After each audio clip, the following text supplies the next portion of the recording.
नमस्कृत्य नरं चैव नरोत्तमं देवीं सरस्वतीं व्यासं ततो जयमुदीरयेत्। ओम नमो भगवते वासुदेवाय। ओम नमः पितामहाय। ओम नमः प्रजापतिभ्यः। ओम नमः कृष्णद्वैपायनाय। ओम नमः सर्वविघ्नविनायकेभ्यः।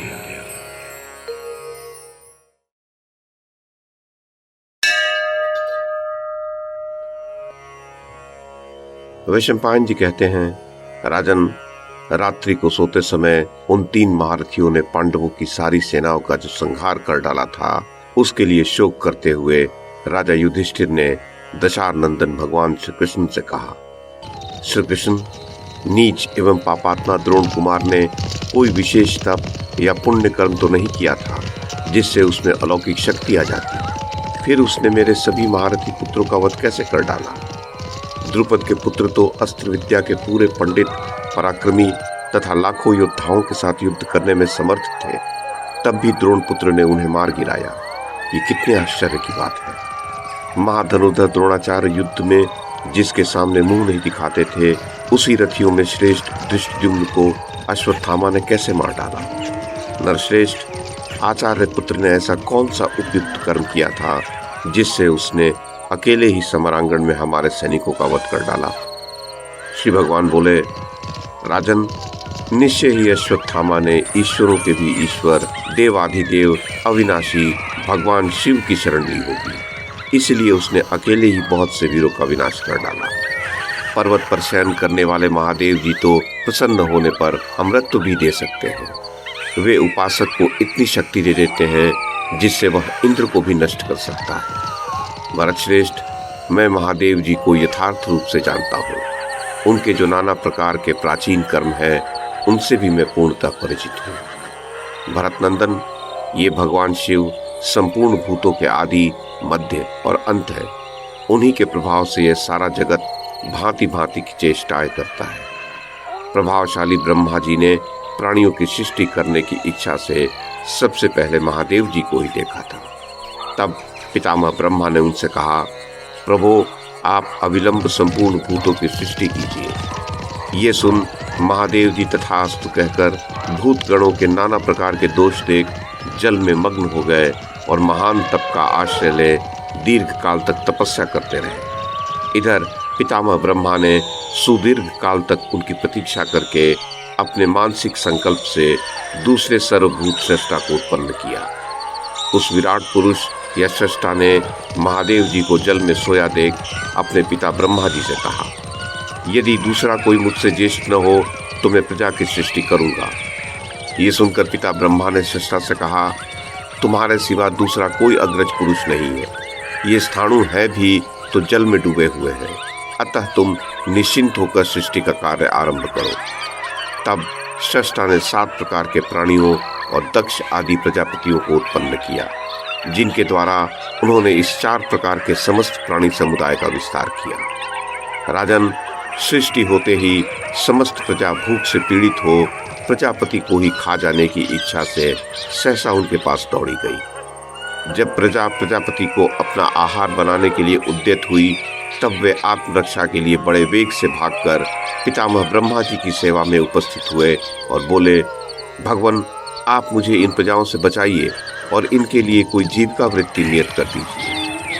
तब ब्रह्मा जी ने उन प्रजाओं को अन्न और औषधि आदि स्थावर वस्तुएं जीवन निर्वाह के लिए दी और अत्यंत बलवान हिंसक जंतुओं के लिए दुर्बल जंगम प्राणियों को ही आहार निश्चित कर दिया। जिनकी सृष्टि हुई थी उनके लिए जब भोजन की व्यवस्था कर दी गई, तब वे प्रजा वर्ग के लोग जैसे आए थे वैसे ही लौट गए। राजन, तदनंतर सारी प्रजा अपनी ही योनियों में प्रसन्नता पूर्वक रहती हुई उत्तरोत्तर बढ़ने लगी। जब प्राणी समुदाय की भली भांति वृद्धि हो गई और लोग गुरु ब्रह्मा भी संतुष्ट हो गए, तब वे ज्येष्ठ पुरुष शिव जल से बाहर निकले। निकलने पर उन्होंने समस्त प्रजाओं को देखा।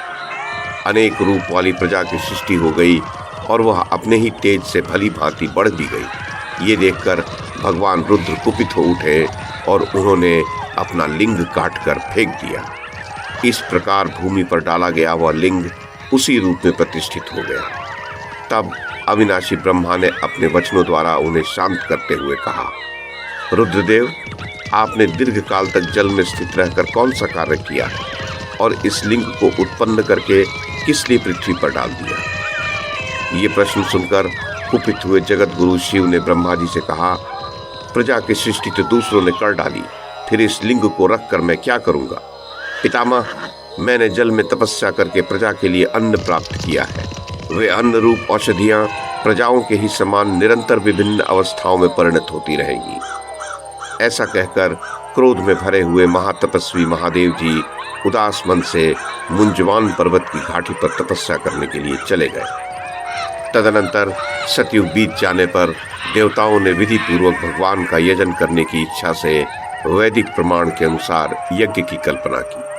तत्पश्चात उन्होंने यज्ञ के साधनों, हविष्यों, यज्ञ भाग के अधिकारी देवताओं और यज्ञोपयोगी द्रव्यों की कल्पना की। नरेश्वर, उस समय देवता भगवान रुद्र को यथार्थ रूप से नहीं जानते थे, इसीलिए उन्होंने स्थाणु नामधारी भगवान शिव के भाग की कल्पना नहीं की। जब देवताओं ने यज्ञ में उनका कोई भाग नियत नहीं किया, तब व्याघ्र चरमधारी भगवान शिव ने उनके दमन के लिए साधन जुटाने की इच्छा रखकर सबसे पहले धनुष की सृष्टि की। लोक यज्ञ, क्रिया यज्ञ, सनातन गृह यज्ञ, पंचभूत यज्ञ और मनुष्य यज्ञ, ये 5 प्रकार के यज्ञ हैं। इन्हीं से यह संपूर्ण जगत उत्पन्न होता है। मस्तक पर जटाजूट धारण करने वाले भगवान शिव ने लोक यज्ञ और मनुष्य यज्ञों से एक धनुष का निर्माण किया। उनका वह धनुष 5 हाथ लंबा बनाया गया था। भरतनंदन, वशटकार उस धनुष की प्रत्यंचा था। यज्ञ के चारों अंग स्नान, दान, होम और जप उन भगवान शिव के लिए कवच हो गए।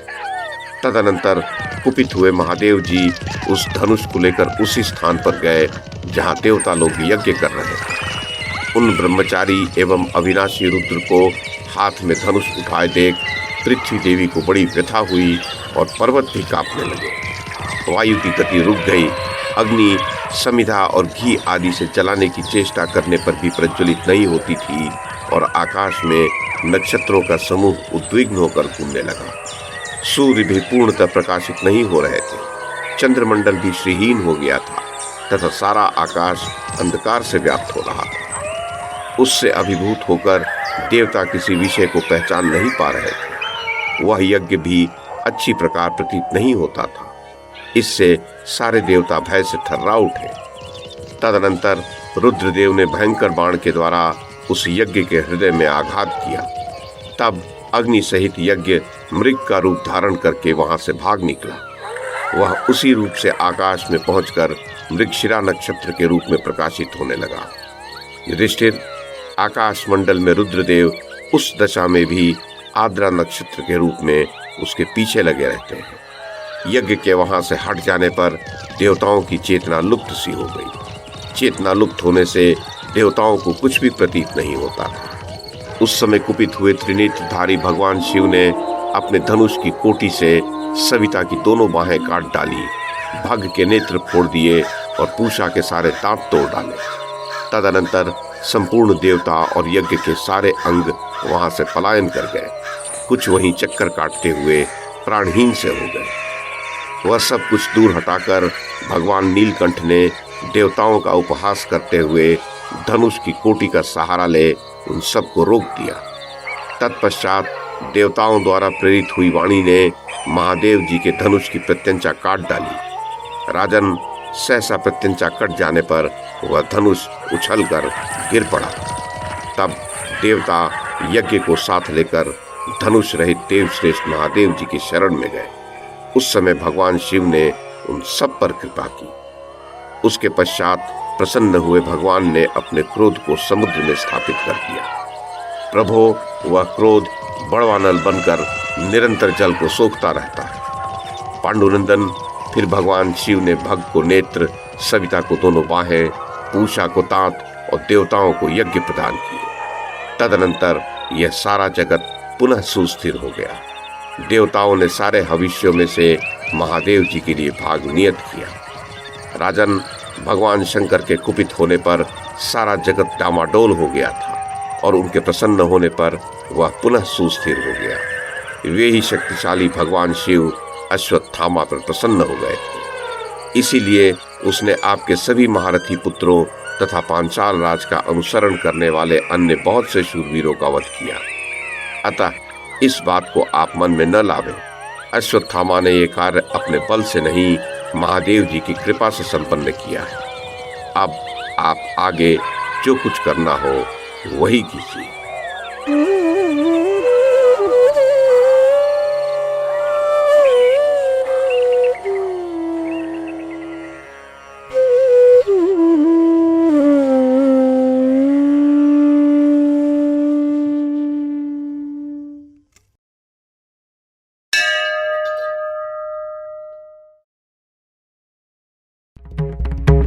YouTube के माध्यम से महाभारत की कथा को एक श्रृंखला के रूप में प्रस्तुत करने का हमारा ये प्रयास यदि आपको सराहनीय लगा हो तो कृपया इस कड़ी को लाइक और शेयर करें, चैनल को सब्सक्राइब करें और बेल आइकन को दबाएं। साथ में अन्य लोगों को भी देखने के लिए प्रेरित करें। धन्यवाद और नमस्कार।